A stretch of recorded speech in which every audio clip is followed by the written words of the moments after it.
Good morning, everybody. We're live here from the birdhouse, and we are live. We've had a busy couple of weeks, so we haven't been live as much as usual. We've had different presentations and on site presentations going on. So we are back live here today, though. Today is Saturday, April 22nd. It is our feeder cleaning day here at the store. If you've ever participated in that, you know that is a lot of fun. We will take in your tube feeders and clean them for you and call you when they're done. So we've got that event going on today from 10 till 3. And then it's also Earth Day. So happy Earth Day to everybody. As always, we love to know what kind of things you're seeing. You can put your sightings in the comments. We are getting into migration time. There's different birds coming into the area. So it's a very exciting time of the year. We love to know what kind of things you're seeing. So absolutely put your sightings in the comments. If you have any questions, you can throw those in there as well. And we'll get started. We'll be talking migration today, giving you an update about the things people are seeing and a little bit more. So let's get started here. First of all, with it being spring, it is mason bee time. If you have a mason bee house that had been capped off, you'll probably be seeing those little bees emerging. If you haven't already, I've noticed a lot of mine are out of the house. There's a few cells that looks like they still need to be chewed away and moved out. But for the most part, the mason bees are all hatching out. And mason bees are these little native bees. You don't need to do anything special to attract them as far as putting out any lures or anything like that. They are attracted to houses that have these little tubes in them, and the females will lay their eggs inside of here. So right now is when they're hatching out, and after a little bit the females will start laying their eggs inside these houses again and starting the whole process over again, where they'll cap off these little tunnels. But right now is when they're all emerging. So this is what they look like. There's different species, but these are what the ones in my yard look like. They're little. They almost look like tiny little honeybees, but they're quite small. They really don't sting. So they're very docile. They're solitary. So it's not like a big hive structure like you think of honeybees or even wasps, how they have those big hives. They're solitaries, and each female is her own queen, if you will. Each female lays her own eggs. So it's not like there's a queen bee. Each female bee will lay her own eggs inside of a house. And this is one of my houses from a couple years ago. I've since replaced this one, but this is just showing kind of what it looks like when they're emerging. You can see here there's one of the little heads is popping out there. So they'll start chewing away at the little mud that's capped off these tunnels, and then they'll emerge. So curious if you guys have seen mason bees in your yard. We have different houses. They don't need anything too elaborate. We've got these little houses like this. They have bamboo tunnels in them, and then some little pieces of wood that have holes drilled in them for the bees to lay their eggs in. I've got one of these in my backyard. And then we've got them in different shapes and things too. Like this one's new. It says the bee barn, and it's shaped like a barn, and it has the little tunnels. And then recently, I've got some of these smaller ones, I also started replacing mine to ones like this, where you can more easily replace the tubes. So some of the mason bee houses have little bamboo tubes like this, which are fine, but they are glued in there. So when it comes time to replace them, you do have to kind of pry them out a little bit, which is fine. But what I started doing is replacing mine with these. So this has an insert that you can easily just remove. So you can take this out. You can get a whole brand new insert if you want to, if you ever wanted to replace it. Or you can just get the tubes. You can easily pull these tubes out. These tubes are actually cardboard, which you wouldn't think would last very long, but they do, because this does have a roof on it and it is shielded. And then if you want just tubes, we do have just the little replacement tubes that you can get to replace in your mason bee house. So we've got all that going on right now. It's a perfect gift for a gardener, for somebody that has everything in their yard and you're trying to find something a little different for them. Mason bee houses are a lot of fun, and they're really great pollinators. So they pollinate early. So the things that are in bloom now are great for the pollinators. So, or for the mason bees, like the flowering trees. Fruit trees are another thing that they pollinate. So they'll be around for like 6 to 8 weeks. We'll have the mason bees out, and then they'll start to fizzle, and we'll start to see more honeybees. So last weekend, I spent a little bit of time outdoors, including camping on Saturday night. It was nice enough here to be outdoors. And I, for the first time, got to see what's called the woodcock courtship display. This is the American woodcock here. They're a type of shorebird, but you can find them in wooded areas. And in the springtime, they do this elaborate mating ritual, so this sky dance, if you will, out in fields, especially if you can find a field that's surrounded by woods. If you listen at dusk, you can start to hear them making the sound that sounds like peent. And they start to make this little buzzing kind of peenting sound. And then I got to see one of them do this. It started to get too dark, I think, to see it more than once. But the males will start doing this elaborate spiral where they'll fly up into the air, into a spiral. They're doing these big, big circles, and then they'll fly to the ground, sometimes in a zigzag pattern, in order to attract a female. So that's kind of a mating ritual that's going on right around now. And I was lucky enough to see that last weekend. So that was pretty exciting. So if you're in an area that does have any kind of open fields, especially if there's some trees and woods around it, keep an eye out for that in the dusk hours. So pretty cool thing. And then there was also barred owl that were hooting out outside as well. So that was pretty neat as well. So those were my neat sightings over the past week. But the questions we're getting the most out of anything else is, when are the Orioles coming? When are the hummingbirds coming? I've been scouring eBird. I haven't seen any reports locally, at least here in the Rochester area, of Orioles, but we have had a couple customers say that they've seen them and heard them. So while it is kind of early, they will start to be showing up any day now. So it's usually around the 24th of April or so we start to hear the first reports. So now is absolutely the time to put your feeders out, because they will be here any day now. And we do have different Oriole feeders. Really, the thing that attracts them the most is going to be the grape jelly. And we do have what's called birdberry jelly, and this is really popular. It's a mix of grape and blackberry, which is their absolute favorite.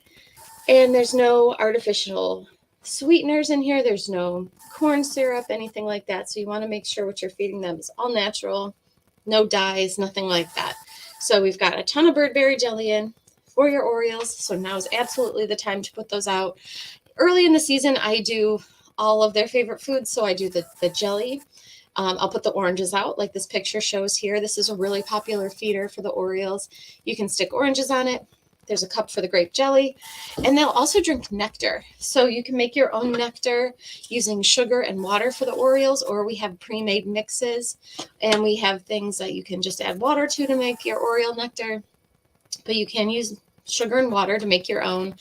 For the Orioles, the recipe is 1 part sugar to 5 parts water, although some people just use their hummingbird recipe to attract the Orioles. They're not super picky.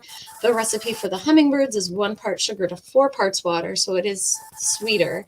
And we hear all the time that Orioles are trying to get into people's hummingbird feeders, so you could really just make up one big pitcher of nectar if you wanted to attract both. This is our best-selling Oriole feeder, I would say. This is called the Oriole Fest. And the reason people like it so much, and the birds like it so much, is because it gives you spaces for all the Orioles' favorite foods. So on the top, there's these little compartments here for the jelly. And then in orange, you can spear right here on the little stem. And then inside, you can put the nectar. So the nectar goes inside this little dish. And what's great now is that it does come with what are called bee guards. Some feeders do have bee guards, which can help. I mean, you'll always have bees and wasps around, especially as the season goes on and the hives get bigger. You will have them around, but they can't really get into the feeders if they have bee and wasp guards on. And this does have bee guards on it for the nectar portion. And they're just these little rubber tips. You pull one off, and then they go on the feeding port here. So I'm not sure if you can see it super well, but we have them for hummingbird feeders too that I'll show you. But really what they do is it creates a barrier. So the rubber tip has little holes in it that the bird's beak can poke through, but the bees and wasps they can't do that. So it's one way to help keep the bees and wasps out. So this is called the Oriole Fest feeder, and that's really our best seller, but then people also like this one. So I thought I'd show this one off too. This one people like because it has 2 cups, so you can do lots of jelly, especially early in the season. But then as the season goes on, you might find you're not getting as many Orioles or they seem to disappear. That's pretty common. I get that myself too. So when that time comes, what a lot of people will do is put jelly in 1 cup and then put mealworms in the other. And when they're raising their young, they will go for lots of mealworms. So that's a good way to keep them coming all summer long. This also has a weather guard on it, which people like. So I'm not sure if you can see it very well there, but that's a clear weather guard to keep the rain out, especially for the jelly and the mealworms so they don't get all washed away. And it has these little pegs on it too for oranges. So just a couple of the different Oriole feeders that we have here at the store. We have a whole bunch more, but the Orioles will be here any day now. So it's really an exciting time of the year, and we will let you know absolutely as soon as we hear that they're really flowing in. It's usually all on the same day. All of a sudden we'll start to get a bunch of phone calls that the Orioles have arrived. Same with hummingbirds. Now hummingbirds usually arrive a little bit after, but we've gotten several reports from people, including a couple of our staff members, that have seen hummingbirds. So it is early, and it's not the big push of birds that we will see in a couple of weeks, but people are already starting to see hummingbirds, which is probably the earliest I've ever heard. Again, I've been looking at eBird. I haven't seen any reports locally, but that doesn't mean that they're not here, especially if we have a lot of people saying that they've seen some. So I would absolutely put out your hummingbird feeder. Same thing like the Orioles. You can make your own nectar. We do have pre-made nectar. I use this from Sweet Seed. It's a ready to use, super easy. You just pour it in your feeder. You don't have to worry about mixing anything. And then if you don't want to have to change your nectar out very often, because you do want to change it every few days, we do have this product too called Nectar Defender, which is really popular. Instead of you having to change your nectar every few days, if you put this in your feeder, you only have to change it every week or 10 days. So this is really popular. We have a whole bunch of this in stock. This is made specifically for hummingbird feeders. It doesn't hurt the hummingbirds in any way, just some natural micronutrients that go in the nectar to keep it fresh longer. And we do have hummingbird feeders that have bee guards on them too. Any of these dishes like this by the Aspects Company, they're usually called Humzingers. This one's called the Humzinger High View. They have kind of some different looks to them, but any of these dish feeders, you might have one already if you've been feeding hummingbirds before. If you open it up, look at the inside, because if it has these little tips on the inside here, like these little projections that stick out, you can put bee guards on those. So you can see there's these little things that are sticking out of the feeder. We sell these nectar guard tips. They're little rubber tips. You pull one of those off and you put it on these projections like this. Again, same idea as with that Oriole feeder I was just showing you. The hummingbird can poke through these little rubber tips with its beak, but the bees and wasps can't. So really works well at keeping those bees and wasps away, especially as the season goes on. Early in the spring, it's really not that big of an issue. You might see a few of them around, but not a lot. But come, say, July, August, there tends to be quite a few of them around. We did start carrying a product too that is supposed to keep the wasps off the feeder. It's something that smells kind of like mint. Haven't tried it yet, but we'll keep you posted on that, because if that works, that's going to be a huge problem solver for people. And then one other thing, if you have ants that are going after your feeders, we do have these little cups called ant moats. These are super simple to keep your hummingbird feeders and Oriole feeders free of ants. And how these work is you fill these with water, and then you hang your feeder from it, and the ants can't get around the water that's in here to get down to the feeder. And what I find with mine, I've got an ant moat that's a little bit bigger and it's clear, is that the goldfinches especially will use it as a little bird bath. So it's really fun. So it's kind of like a 2-for-1 type of thing with your with your ant moats, that the birds, especially goldfinches, will use this as a little bird bath. So really fun stuff. So Orioles are on their way. Hummingbirds are also on their way. It's any day now until we really hear about that big push that's coming through. Usually with Orioles, it's the last week of April, which we're getting into right now. And then with hummingbirds, it's usually that first week of May. And then come mid-May, they are really, really flying through in big, big numbers. So that being said, people have seen hummingbirds. We've gotten multiple reports of people seeing hummingbirds. And people have said that they've seen and heard Orioles. So still early, but now is absolutely the time to get your feeders out. So little fun thing to do this weekend.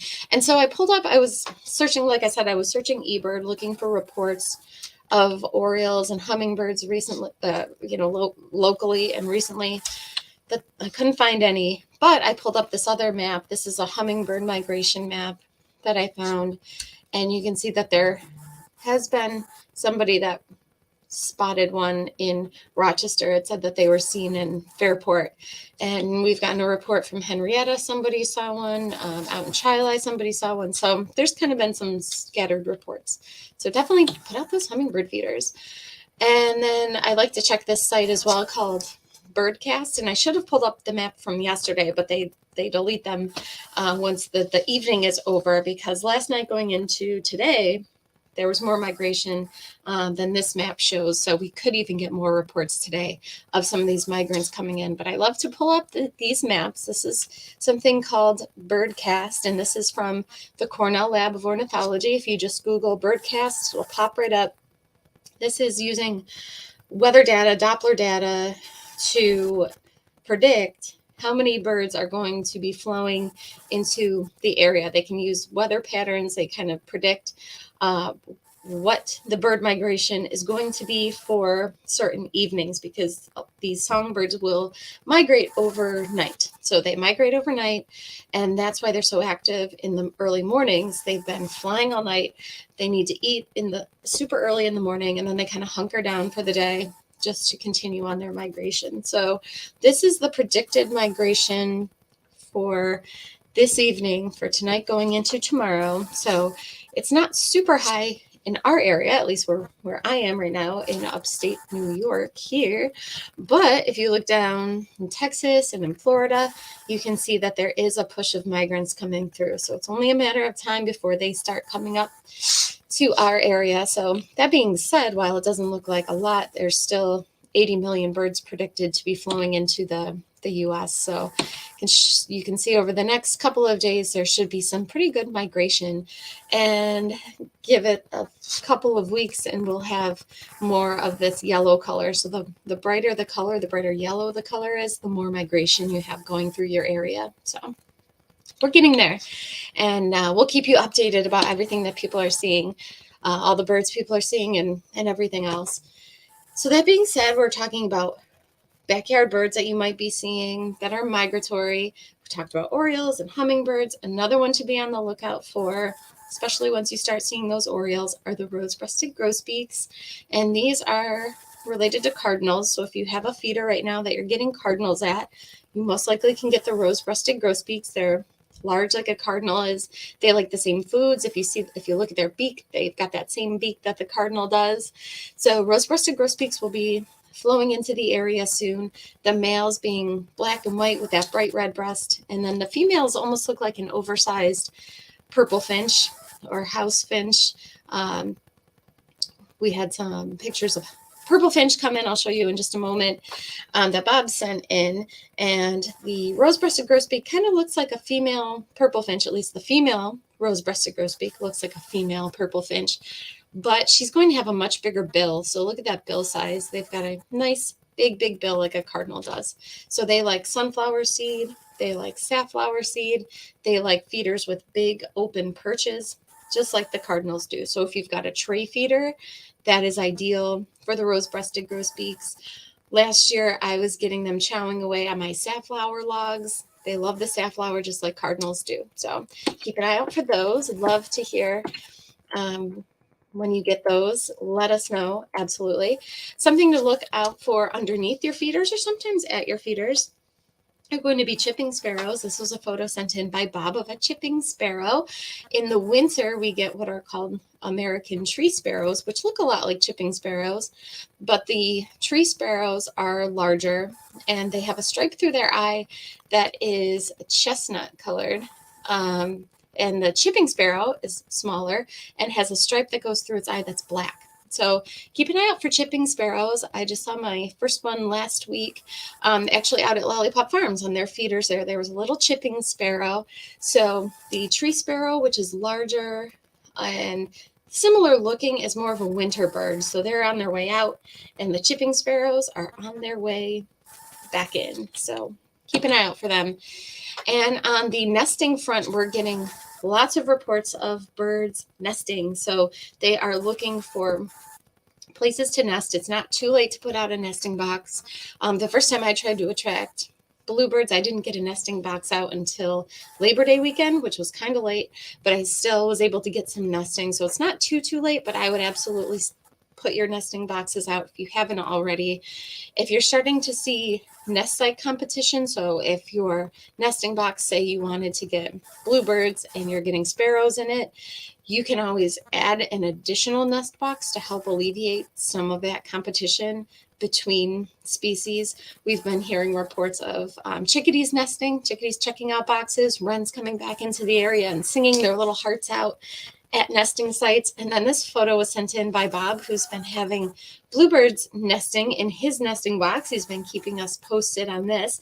He says final bluebird egg count is 4, and mama is incubating quite a bit now. So bluebirds generally have anywhere between 3 and 5 eggs with each brood. And usually the more mature the female is, so the older the female is, she tends to have more eggs. Although that being said, it can have to do with the resources. If there's scarce resources, if there's not a lot of insect material out there, sometimes that counts lower. So looks like Bob's bluebird has 4 eggs. So we'll have to keep tabs on that and see how that goes. So exciting time of the year. He also sent in these photos of, here's these purple finches I was talking about in comparison to the rose-breasted grosbeaks. Here are some purple finches. People have been getting purple finches, house finches. So they are definitely out. Here is a female purple finch. Looks similar to that rose-breasted grosbeak female, but she doesn't have that big bill like the grosbeak will. So lots of fun birds out there right now. Here's another picture of a pair of purple finches here. And this is a good photo because you can see some of the comparison. You can see what makes it a purple finch. The males don't have as many stripes on them as the house finch does. So if I had a super bright red house finch in the yard the other day, and it made me do a double take because I thought, oh, that might be a purple finch, but it wasn't. The house finches males do still have a lot of brown on them, lots of stripes. But if you look at this male purple finch here, you can see there's not a lot of stripes on its breast. So male, female, purple finch. A lot of the birds are starting to pair up. I've been getting house finches in pairs, male, female pairs, a couple pairs each day. So birds are definitely starting to pair up and form those bonds. Birds of prey, definitely birds of prey around. We're getting lots of reports of bald eagle, lots of bald eagles out there. Red-tailed hawk. Here's a nice photo of a red-tailed hawk that Bob sent in. It's like a very dark colored red-tailed hawk.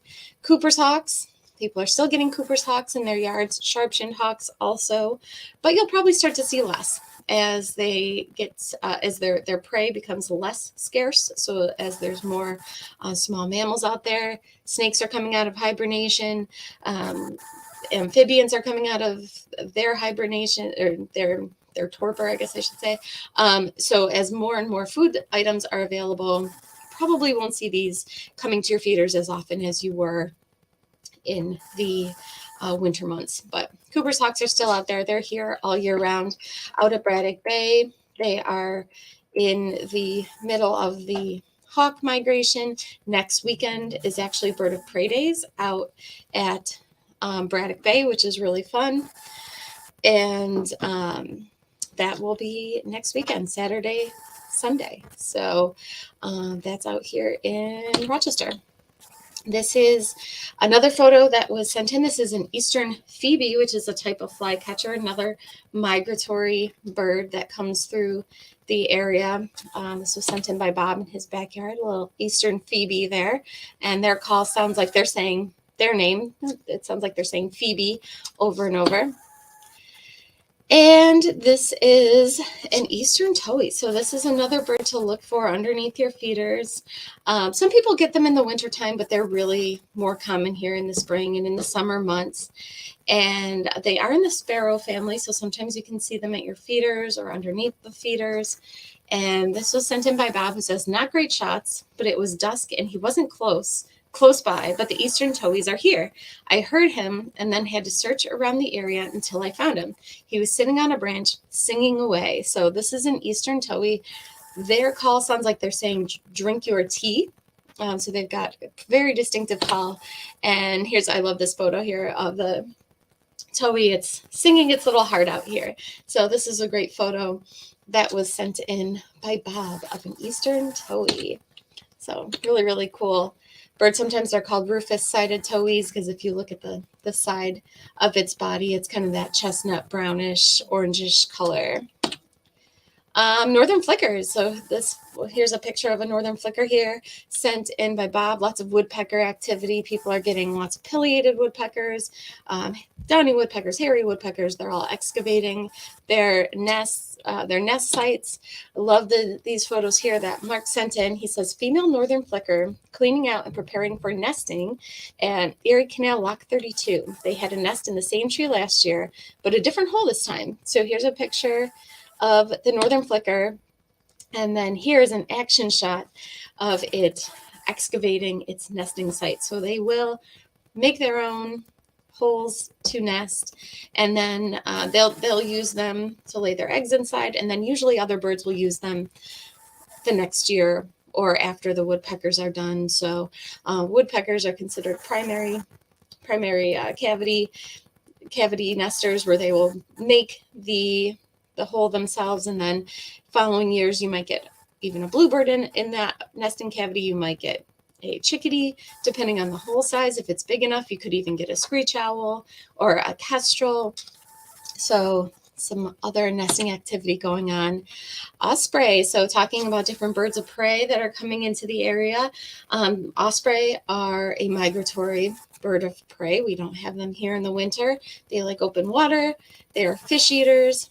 So if you look by large bodies of water, you might just find osprey. They are quite large, so they can be mistaken for bald eagles sometimes because their head is quite white as well, but their wings are going to be longer and thinner, so they're not as robust, I would say, as the bald eagles are. And then this is a fun set of photos here. Kingfisher getting chased by the red-winged blackbird at Kingsbend Park. So this was sent in by Mark, who looks like the red-winged blackbird is chasing that kingfisher. Maybe the kingfisher got too close to the red-winged blackbird's nesting site. And then some other bird-on-bird activity here. There's another series of photos from Mark, who says, blue jay pestering the red-tailed hawk at the Erie Canal. Hawk said enough, and off it went. So here's a very bold blue jay going after a red-tailed hawk, and it looks like the blue jay won because then the red-tailed hawk flew away. Another migratory bird coming into the area. We heard some reports of golden crown kinglets. There's also ruby crown kinglets. So this is a little ruby crown kinglet, small bird. People see these guys hopping around in trees and bushes, and usually you'll see these before the warblers. So if you're seeing something right now that's small, hopping around in a bush pretty quickly, could very well be a kinglet, and this is a ruby crown kinglet. We also have golden crown kinglet in the area, but you can see how it gets its name here. It's got that little ruby patch on the top of its head, which isn't always visible, so they can be really hard to identify sometimes because they're just a very kind of plain colored bird. So ruby crown kinglet photo here sent in by Mark. Another photo sent in by him is a barn swallow. So barn swallows also migratory. We've been seeing tree swallows, and tree swallows activity coming back to the area, nesting in bluebird houses and open fields. And then barn swallows you can usually find nesting on structures, so barns. They will nest sometimes in under bridges. So if you ever see a bunch of swallows flying around a bridge, probably barn swallows in our area. They've got that forked tail, which you can see really well in this photo here, which the tree swallows do not have. But that is a barn swallow coming back to the area.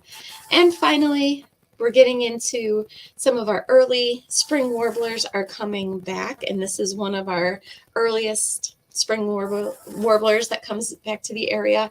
Every once in a while, people get these coming to their bird feeders, especially if you have something that has sunflower hearts or mealworms in it. This is a pine warbler. It's a yellowish colored bird with white bands on its wings. So this is the pine warbler. And these are some photos sent in by Mark, who saw one at Men and Ponds Park. And another warbler photo he sent in is another early migrating warbler, yellow rumped warbler, one of our more common species you can find here. And if you get it at the right angle, you can see it's got a little yellow patch on its back there. So yellow rumped warbler. And to round it off, this is a neat photo of a bird that we do have here all year, but they're more secretive. You don't see them around all too much. They are usually raised and released, although there are some that do nest naturally in the area that have gotten naturalized. This is a ringneck pheasant. They like open grassland type of areas. So if you've got a lot of bluebird type of habitat, you might just find some ringneck pheasant. But this was another photo sent in by Mark, who said spotted a ringneck pheasant at Kings Bend Park. It was a really fun sighting to see. It looks like it's on a railroad track or something right there. So a couple photos here of the ringneck pheasant. So something you don't see all the time. And that is everything I have as far as updates go. We will, of course, keep you posted about different sightings of hummingbirds and orioles and rose-breasted grosbeaks. So if you've seen any, definitely let us know in the comments. It looks like there are some people on. Randy is on and saying, hi, Liz, and every birdie. Ship says hello. Bob, who had the some of the photos that were sent in, including that bluebird nest photo, said had about 10 to 12 white-throated sparrows under my feeders this morning. That was a first for so many. So white-throated sparrows, keep an eye out for them then. That's a cool sighting. So you never know what'll show up underneath your bird feeders this year, or this time of the year. White-throated sparrows, white-crowned sparrows, chipping sparrows. So lots of different sparrows, including that tokee, which is a type of sparrow also. Ed is on and says about a dozen of our mason bee house tubes were filled until about 2 weeks ago when I noticed they were all empty. It's 2 years old, so I decided to replace the tubes, but I was too late. When I checked yesterday, once again, about a dozen tubes were filled, and there's a lot of activity around the house. Kind of exciting, but I guess I have to wait till next April to change out the tubes. Yep, you might have to. It looks like they beat you to it there. They started using it. Steel Monkey says, nicknamed the cutthroat. I think that's about the rose-breasted grosbeak. We were talking about different migrants coming in, and be on the lookout for rose-breasted grosbeak. And I've never heard this one before, so that's something new. Nicknamed the cutthroat, rose-breasted grosbeak. Kind of cool. Bob says, Mama Bluebird is still incubating and should have babies the end of next week, hopefully. Yes, so soon these eggs will hatch. It doesn't take too long. I think it's like 10 to 12 days sometimes. It's not very long from incubation time until they hatch. Stacy is on and says, can tell it's spring when the northern flicker has been drilling on our metal chimney guard bright and early most mornings. Whew, yeah, we've been getting lots of calls about that woodpeckers are drumming or, knocking on the side of very loud things, usually people's homes. That's one way that they will say that is their territory. They're trying to attract mates. They're trying to establish themselves in a certain area. And unfortunately, they do that by sometimes pecking on things that are very, very loud. So you might hear that usually very early in the morning also, which is it can be a little frustrating. Steel Monkey says, I have a brown-headed cowbird here on Cape Cod who's making a mess of my feeders. He won't go away. So brown-headed cowbirds are a type of blackbird. They are in that blackbird family. So if you're looking for a type of seed that they won't eat, they don't like the safflower seed. So that's that white seed that's will go into a sunflower seed feeder, a sunflower mix feeder. So that is the safflower seed, it's called. It'll fit into your mixed seed feeder. Don't mix it with anything, just do straight safflower, and that should keep them away. People have mixed feelings about brown-headed cowbirds. They are a native species, but they're also what's called a nest parasite. So they'll lay their eggs into the nests of other birds, and then those birds raise their children. So people have mixed feelings about brown-headed cowbirds, but another interesting species we have in the area, as well as Cape Cod. So it looks like that's everybody's comments and questions.